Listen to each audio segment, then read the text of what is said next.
ചിലപ്പോഴൊക്കെ ഇത്തരം വാണിജ്യ സിനിമകൾ ഒരുപാട് രീതിയിൽ ഹിറ്റ് നേടി വരുമ്പോൾ ഇങ്ങനത്തെ കൊച്ചു സിനിമകൾ നമ്മൾ മറന്നുപോകും.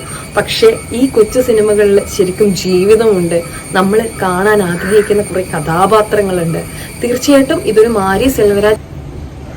ഒട്ടേറെ സിനിമകൾ കാണുന്ന ആളുകളാണ് നമ്മളെല്ലാവരും. ചില സിനിമകൾ നമ്മളെ വല്ലാതെ ചിരിപ്പിക്കും. എന്നാൽ സിനിമ കഴിഞ്ഞ് എഴുന്നേറ്റ് പോകുമ്പോഴും ചില സിനിമകൾ നമ്മുടെ മനസ്സിൽ ഇങ്ങനെ തങ്ങി നിൽക്കും. ഇന്ന് അത്തരത്തിലുള്ള ഒരു സിനിമയെക്കുറിച്ചാണ് സംസാരിക്കാനുള്ളത്. തമിഴ് ചലച്ചിത്രമായിട്ടുള്ള വാഴി. വാഴി എന്നുള്ള പേര് നിങ്ങൾ കുറെ അടുത്ത കാലത്തായിട്ട് മലയാളത്തിൽ കേട്ടിട്ടുണ്ടാവും. നമ്മൾ ഉപയോഗിക്കുന്നത് പല രീതിയിലാണ്. അത് അന്വർത്ഥമാക്കുന്ന രീതിയിൽ ഒരു സിനിമയും റിലീസ് ചെയ്ത് കഴിഞ്ഞു. എന്നാൽ തമിഴിലുള്ള വാഴി എന്നുള്ള ചലച്ചിത്രം വാഴത്തോട്ടത്തെയും വാഴത്തോട്ടത്തിൽ പണിയെടുക്കുന്ന ആളുകളുടെയും ഒക്കെ ജീവിതത്തെ വിളിച്ചോതുന്ന ഒരു ചിത്രമാണ്. തീർച്ചയായിട്ടും ഈ സിനിമയെക്കുറിച്ച് കൂടുതൽ ഏറെ പറയണമെങ്കിൽ ആദ്യം ഇതിന്റെ സംവിധായകനെ കുറിച്ച് സംസാരിക്കാതിരിക്കാൻ വയ്യ. മാരി സെൽവരാജ് ആണ് ഈ ഒരു ചിത്രത്തിന്റെ സംവിധായകൻ.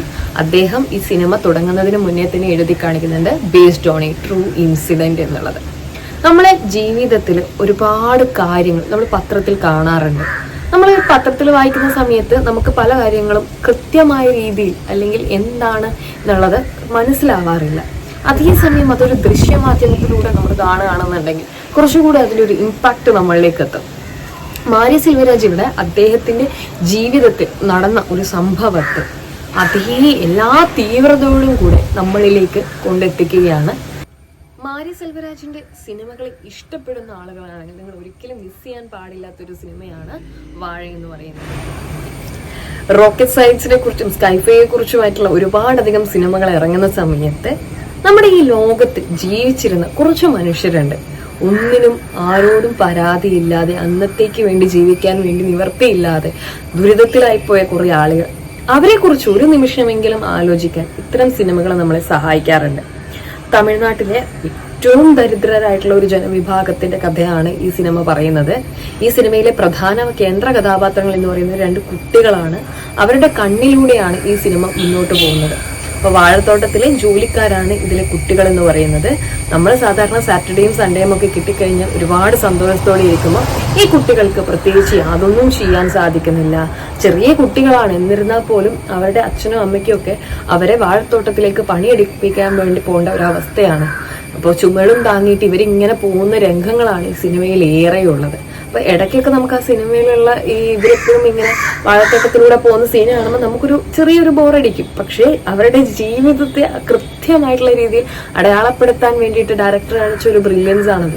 കാരണം അവരുടെ ജീവിതത്തിൽ ഇത് തന്നെയാണ് സംഭവിച്ചുകൊണ്ടിരിക്കുന്നത്. ചെറിയ കുട്ടികൾക്ക് പോലും ഒന്നും അവർ എപ്പോഴും സ്കൂളിൽ പോകണം എന്നാണ് കൂടുതൽ ആഗ്രഹിക്കുന്നത്. സ്കൂളില്ലാത്ത ദിവസങ്ങൾ അവർക്ക് പേടിയാണ്. കാരണം ഈ ചുമടും താങ്ങി ഇങ്ങനെ പോകണ്ടേ. തിരിച്ചു വരുന്ന സമയത്ത് ഈ കുട്ടികൾ ഇത് ചെയ്യാൻ വയ്യാതിരിക്കുന്ന അവസ്ഥയിൽ അവർ ചെയ്യുന്ന കുറെ കുസൃതികളും ഒക്കെ ആയിട്ടാണ് ഈ സിനിമ മുന്നോട്ട് പോകുന്നത്. പിന്നീട് സെക്കൻഡ് ഹാഫിൽ എത്തുമ്പോഴത്തേക്കും അത് വേറൊരു തരത്തിലേക്ക് മാറുകയും തമിഴ്നാട്ടിന്റെ രാഷ്ട്രീയ സ്വഭാവത്തെയും തമിഴ്നാട്ടിലുള്ള മാത്രമല്ല ഈ ജോലിക്കാർക്കിടയിലും മുതലാളിമാർക്കിടയിലും ഉണ്ടാകുന്ന പ്രശ്നങ്ങളെയൊക്കെ അതിങ്ങനെ കാണിച്ചുകൊണ്ട് മുന്നോട്ട് പോവുകയാണ്. വളരെ അടിപൊളിയായിട്ട് എടുത്തു വെച്ചൊരു സിനിമ. ഇതിലെ സിനിമാറ്റോഗ്രാഫി ഒരു രക്ഷയുമില്ല, പറയാതിരിക്കാൻ വയ്യ. അടിപൊളിയായിട്ടാണ് എടുത്തിരിക്കുന്നത്. അതേപോലെ തന്നെ ഇതിന്റെ പശ്ചാത്തല സംഗീതവും ഒരു രക്ഷയില്ലാത്ത രീതിയിൽ ചെയ്തു വെച്ചിട്ടുണ്ട്. അവസാനം സീനുകളിലേക്ക് ഇതിൽ ആ കുട്ടികളെ കുറിച്ച് പറയാതിരിക്കാൻ വയ്യ. അസാമാന്യ പെർഫോമൻസ് ആണ് രണ്ടുപേരും നടത്തിയിരിക്കുന്നത്. ഇതിൽ നമുക്ക് ഏറ്റവും ഇഷ്ടമാവുന്ന കുറേ കാര്യങ്ങൾ ചെറിയ കുട്ടികളുടെ മനസ്സിലൂടെ ഇങ്ങനെ പോകുന്നുണ്ട്. അവർക്ക് ഡാൻസ് കളിക്കാനുള്ള ആഗ്രഹത്തെയും എന്നാൽ അതിനുള്ള നിവൃത്തിയില്ലായ്മയും ഒക്കെ കാണിക്കുന്നുണ്ട്. പക്ഷെ സെക്കൻഡ് ഹാഫിലേക്ക് എത്തുമ്പോൾ വിശപ്പിന്റെ വിളി കാണിക്കുന്ന കുറച്ച് സീൻസ് ഉണ്ട്. ഡയറക്ടർ അടിപൊളിയായിട്ട് അത് ചെയ്തിട്ടുണ്ട്. ശരിക്കും നമുക്കത് കാണുന്ന സമയത്ത് ഒരു കണ്ണീരോടെ അല്ലാതെ തിയേറ്ററിൽ നിന്ന് ഇറങ്ങി വരാൻ വേണ്ടി പറ്റില്ല. നമ്മൾ കുറച്ചു നേരം സ്റ്റക്കായി പോകും. അങ്ങനെയുള്ളൊരു സിനിമയാണ് വാഴ എന്ന് പറയുന്നത്. എനിക്ക് ഒരുപാട് ഇഷ്ടമായി. ചിലപ്പോഴൊക്കെ ഇത്തരം വാണിജ്യ സിനിമകൾ ഒരുപാട് രീതിയിൽ ഹിറ്റ് നേടി വരുമ്പോൾ ഇങ്ങനത്തെ കൊച്ചു സിനിമകൾ നമ്മൾ മറന്നുപോകും. പക്ഷെ ഈ കൊച്ചു സിനിമകളിൽ ശരിക്കും ജീവിതമുണ്ട്. നമ്മൾ കാണാൻ ആഗ്രഹിക്കുന്ന കുറെ കഥാപാത്രങ്ങളുണ്ട്. തീർച്ചയായിട്ടും ഇതൊരു മാരി സെൽവരാജ് ചിത്രമാണ് എന്നുള്ളത് നിങ്ങൾ ഓർക്കുക. ഒരുപാട് ബഹളവും ഒച്ചപ്പാടും ഒക്കെയുള്ള സിനിമകൾ കാണാൻ ആഗ്രഹിക്കുന്ന ആളുകളാണെങ്കിൽ നിങ്ങൾക്കിത് വർക്ക് ആവണമെന്നില്ല. ബട്ട് ഇതിന്റെ സിനിമാറ്റോഗ്രാഫി ബാക്കിയുള്ള എല്ലാ കാര്യങ്ങളെയും നോക്കിക്കാണുന്ന തരത്തിൽ നിങ്ങൾക്കിത് അടിപൊളിയായിട്ട് പോകാൻ പറ്റുന്ന ഒരു സിനിമയാണ്.